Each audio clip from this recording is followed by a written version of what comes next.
They are at the start of their journey, they think outside the box, and they often come up with bright ideas. Their projects are innovative, they are a new generation of business people, and their distinguishing features are creativity and enthusiasm. This is the world of startups, the program about IT developers and the industry of startups.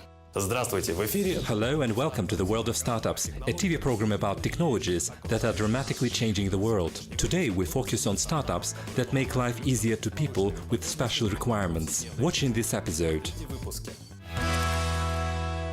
A taxi is only one click away. Ordering an Inva taxi for a disabled person has never been easier.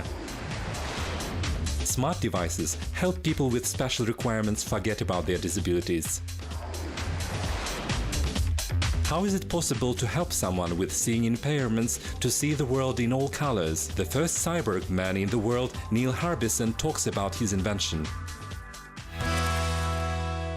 A taxi service for disabled people that functions in 20 cities across Kazakhstan is now available to use online. This service has recently been presented in Almaty. It is aimed to help people with special requirements to get to any destination around the city. Watch the news for the details.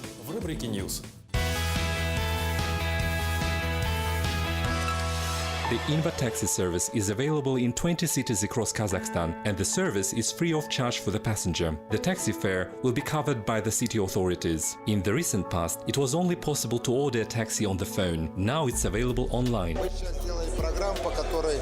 We have created a program that allows anyone who has special requirements, or in other words, a disabled person, to order the Inva taxi online. On a display, a person will see a map showing the time available for the online order. The Inva taxi cars are equipped with hydraulic elevator drags to make it easy for disabled passengers to get into the car. For those who live on the first floor and higher, the car is equipped with special stair elevators to enable the passenger to walk down. In each of the cities currently there are about 4 specialized taxi cars. This is definitely not enough for the country with a population of 17 million people, but the organizers promise to increase the number of such cars. Технологии развиваются, и сегодня для людей с Technologies are at disabled people's disposal nowadays to make it possible for them to lead a normal life. In the market feature, we talk about the most successful inventions in this field. разработках в этой области.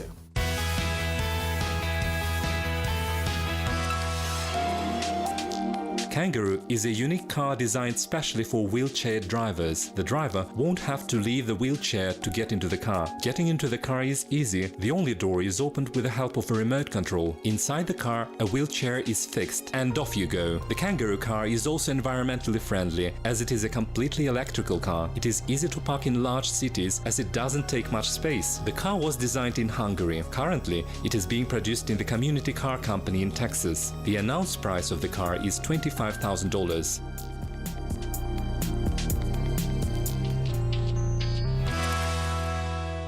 Another handy device for wheelchair users was designed in Turkey. The Tech RMD platform will allow users with walking disabilities to move easily sitting in a wheelchair and in an upright position. The user will also find it easy to deal with daily chores. The device allows the user to be in a standing position, as the body is fixed vertically to prevent from falling. The device is available in 5 different modifications depending on a person's physical state and requirements for $15,000. Every year, 1 or 2 out of 100 abled people suffer from motor neuron disorder. The disease doesn't affect the work of the brain, but as it progresses, it may cause strokes and may lead to language disorders. Dynavox IMAX allows patients who has the mentioned disorders to communicate with other people and express themselves to their fullest potential. The device work is based on the eye movement sensing technology. A person with a speech disorder can communicate moving his or her eyes, express ideas by typing messages using the internet, and doing many other things. Послушать картину Пикассо. Listening to the Picasso painting sounds unrealistic and odd, but for our guest, Neil Harbison, it's normal. Neil was born with achromatopsia, a condition that only allowed him to see in grayscale. He perceived the world in black and white colors until he was 21, when he invented iBook. He is now learning to perceive colors through sounds. We have connected with him via video conference, and he will tell us about his invention. But first, a few words about Neil's precedent. Который создал Нейл. Neil Harbison is a sonochromatic artist and the first recognized cyborg human who was allowed to appear in the passport photo with an eyeborg antenna on his head, a cyber eye which was become part of his face features. He managed to persuade officials that the eyeborg device is part of his face and removing it from his face will mean causing injuries. 10 years ago, Neil and IT specialists from the UK, Slovenia and Spain developed a head-mounted sensor that translates color frequencies into sound frequencies. Color frequencies converted into sound frequencies literally go to his head, and this allows him to perceive colors.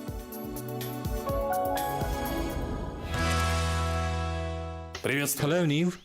Расскажи, с какими сложностями Tell us about difficulties you faced when you became interested in art. искусством?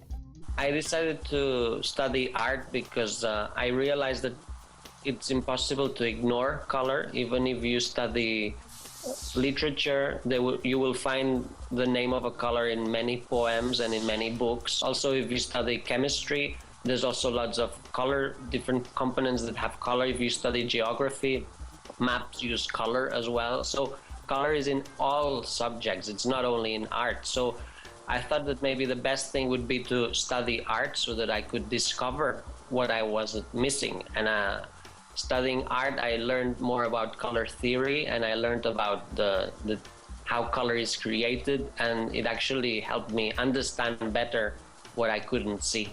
How did you come up with the idea to develop eyeborg? Well, the antenna project started when I was studying music. It all started as an art project in 2003, and it was with a webcam, a 5-kilo computer, and a pair of headphones. And the computer had this software that we created that allowed me to hear the colors in front of me.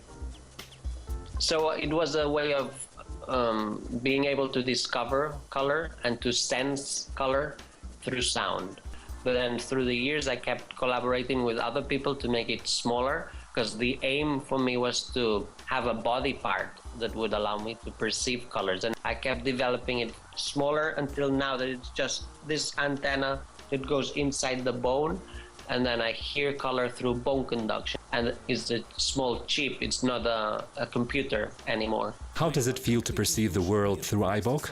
I don't feel that I'm using technology, and I don't feel that I'm wearing technology. I feel that this is a part of my body, the antenna is a part of me, and the software is a part of my brain. So I feel that cybernetics and my organism have united. I can now perceive infrareds and ultraviolets. I also have Bluetooth in my head now, and so I can connect to external devices, so people can send me colors directly into my head. So the good thing about having a cybernetic body part is that you can upgrade your senses and perceive better the older you get. Did you have any problems getting used to the device?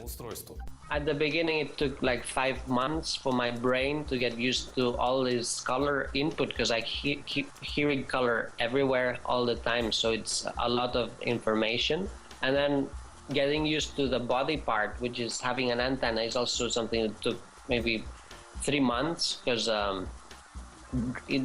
was drilled inside my head. So it took some months to heal for the bone and the antenna to unite. It did hurt a little bit, but in the end, it just became normal. How many people turned to you with a similar disorder?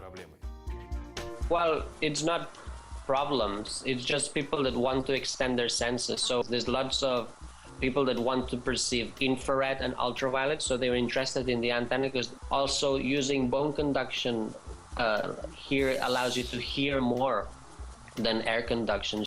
And we could also extend our vision by using external sensors like cameras that detect things that we can't detect. Neil, спасибо. Thank you. Goodbye. Всего наилучшего. Well, that's all for today. We are looking forward to your comments on vk.com and the Facebook page. See you next time on Kazakh TV.